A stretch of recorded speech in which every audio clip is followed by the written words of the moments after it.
I danced with my scared boss and she said, "Please don't leave me." The moment my boss grabbed my hand and pulled me onto the dance floor, I knew something was wrong. She wasn't smiling. She wasn't celebrating. Her fingers were trembling. And when the music drowned out the voices around us, she looked into my eyes and whispered something that changed both our lives forever. "Please don't leave me." Before we begin this emotional story, if you believe in kindness, second chances, and the power of standing by someone when they need it most, please take a moment to like this video, comment below where you're watching from, share this story with someone who needs hope today, and subscribe to Compassion Hub for more heart-touching stories that stay with you long after they end. My name is Rowan Hale, and for 3 years, I worked as a project coordinator at a small architectural firm in the heart of the city. It wasn't a glamorous job, but it paid the bills and gave me purpose after a difficult period in my life. The company was owned by a woman named Serafina Vale. Most employees feared her. She was known for her strict standards, sharp attention to detail, and quiet personality. She rarely smiled and almost never spoke about her personal life. People called her cold behind her back. Some even quit because they couldn't handle the pressure of working under her. But I noticed something different. Every morning, she arrived before everyone else and stayed long after sunset. She carried exhaustion in her eyes like someone carrying a weight too heavy to put down. Sometimes I would see her staring out the office window, completely lost in thought, as if she was fighting battles nobody else could see. One rainy afternoon, everyone had already gone home except me and Serafina. I was finishing a report when I noticed her sitting alone in the conference room. Her head was lowered, and her shoulders seemed unusually fragile. For a moment, she didn't look like a powerful business owner. She looked like someone trying not to break. I wanted to ask if she was okay, but I didn't. It wasn't my place. As weeks passed, the company began facing serious challenges. A major client unexpectedly withdrew from a multi-million-dollar contract. Rumors spread that we might lose several projects. Employees started worrying about layoffs. The stress in the office became unbearable. People whispered in hallways. Job applications were quietly submitted elsewhere. Fear slowly replaced confidence. Yet Serafina continued showing up every day, carrying the burden alone. Then one morning, something happened that shocked everyone. A supplier filed a lawsuit against the company over a contractual dispute. News spread quickly, and panic erupted throughout the office. Several employees resigned within days. I thought about leaving too. My savings were limited, and my family depended on my income. It seemed like the practical decision.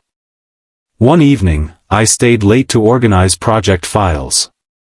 As I walked past Serafina's office, I accidentally noticed stacks of unpaid invoices, legal documents, and letters scattered across her desk. For the first time, I understood the magnitude of what she was facing. She wasn't just fighting for a company. She was fighting for every employee's livelihood. Including mine. The following weeks were brutal. Deadlines piled up. Clients became demanding. The future looked uncertain. But despite everything, Serafina never stopped working. I began helping wherever I could. I stayed later. Took on extra responsibilities.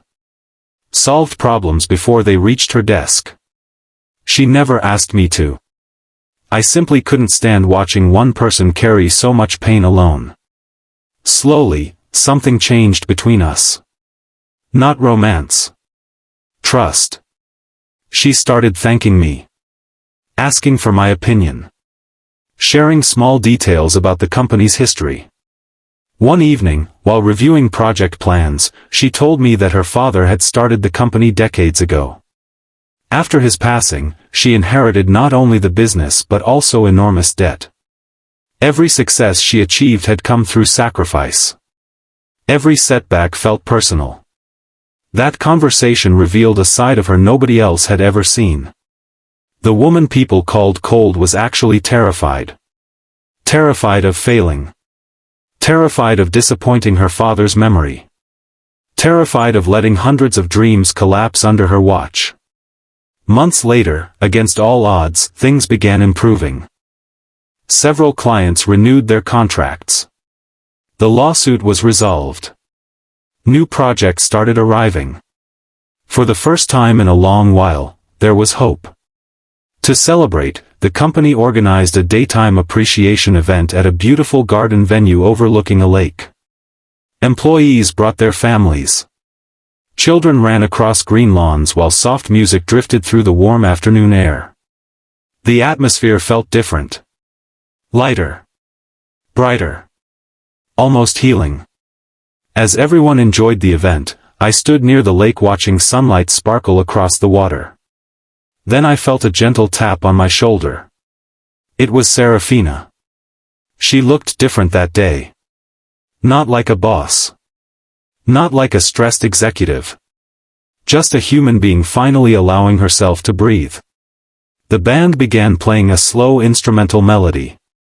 Without saying much, she extended her hand toward me. The people around us encouraged us to join the dance floor. I hesitated. Then accepted. As we moved slowly among colleagues and families, I noticed something unusual. Her hand was shaking.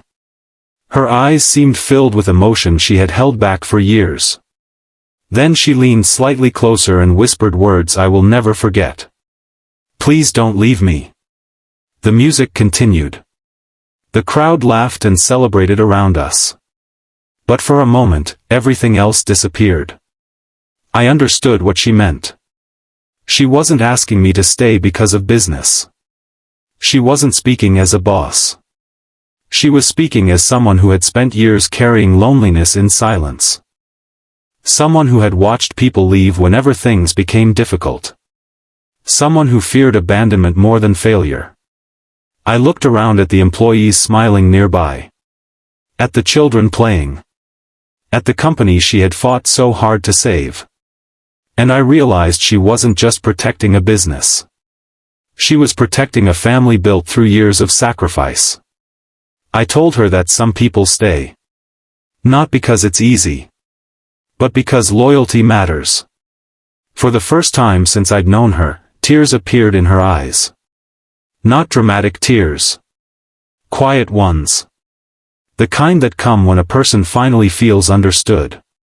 The months that followed became some of the best of our careers.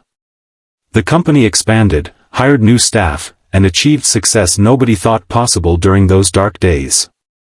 More importantly, the culture changed. People stopped fearing Serafina. They started respecting her. Because they finally saw the strength behind her struggles. And she learned something too. Leadership doesn't mean carrying every burden alone.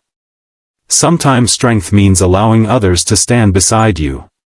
Years later, whenever employees shared stories about the company's turning point, they talked about contracts, lawsuits, and financial recovery. But I remembered something else. A quiet dance. A trembling hand. And a whisper filled with vulnerability. Please don't leave me. Because sometimes the strongest people are the ones most afraid of being abandoned. And sometimes the greatest gift we can give another human being isn't money, advice, or success. It's simply staying when everyone else walks away. If this story touched your heart, please take a moment to like, comment, and share this video. Your support helps Compassion Hub continue bringing inspiring stories of hope, resilience, and human connection to people around the world. Special request, comment, I choose to stay, if you believe kindness and loyalty can change someone's life. As the sun set on that unforgettable day, I realized something beautiful. We often think heroes are the loudest people in the room. But sometimes heroes are simply those who remain beside someone during their hardest battles. And in a world where leaving has become easy, choosing to stay may be the most powerful act of compassion of all. Thank you for being part of this journey.